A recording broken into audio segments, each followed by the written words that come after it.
आ जाओ। ये मकान बनाया जी, वेज मटेरियल काम किया है। आप मुंडे काम कर रहे हैं। हाँ जी, सत श्री अकाल, क्या हाल है? आई नहीं मैडम? अच्छा,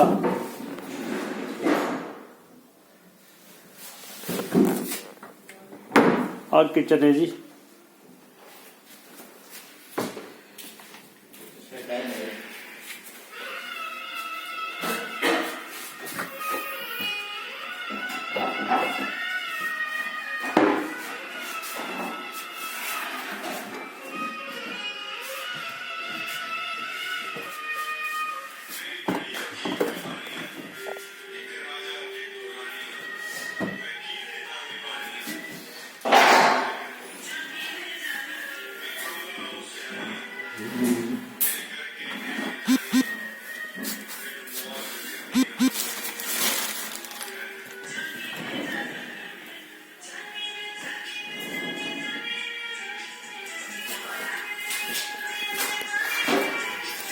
हाँ जी, अभी कहूँ